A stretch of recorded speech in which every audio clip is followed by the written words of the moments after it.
Marjorie Taylor Greene suggests defunding major news with new subcommittee behind her.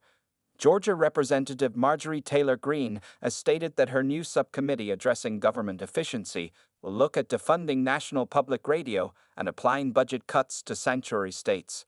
Speaking to Maria Bartiromo on Fox News Sunday Morning Futures, Meg talked about the goals of her new subcommittee, Department of Government Efficiency, Doge, which will operate under the House Committee on Oversight and Accountability. Doge, which will be led by billionaire Elon Musk and former presidential candidate Vivek Ramaswamy, aims to cut government spending under the incoming administration of President-elect Donald Trump. We'll be looking at everything from government-funded media programs like NPR that spread nothing but Democrat propaganda. We'll be going into grant programs that fund things like sex apps in Malaysia, toilets in Africa, all kinds of programs that don't help the American people, said Greene.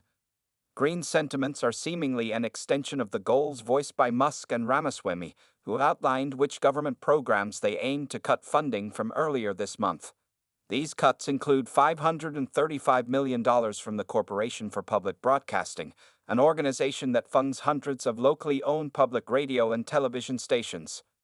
We are focused on delivering cost savings for taxpayers, Musk and Ramaswamy explained in an op-ed for the Wall Street Journal. The skeptics question how much federal spending Doge can tame through executive action alone. They point to the 1974 Impoundment Control Act, which stops the president from ceasing expenditures authorized by Congress. Mr. Trump has previously suggested this statute is unconstitutional, and we believe the current Supreme Court would likely side with him on this question. Greene continued to talk about other areas of government where she would support cutting federal funding, including to sanctuary states. I'd like to talk to the governors of sanctuary states and the mayors of sanctuary cities and have them come before our committee and explain why they deserve federal dollars if they're going to harbor illegal criminal aliens in their states and their cities, she said.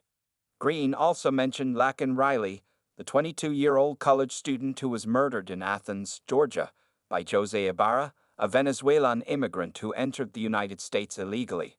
Trump has pledged to launch the largest deportation in U.S. history to restrict the number of immigrants living in the country illegally.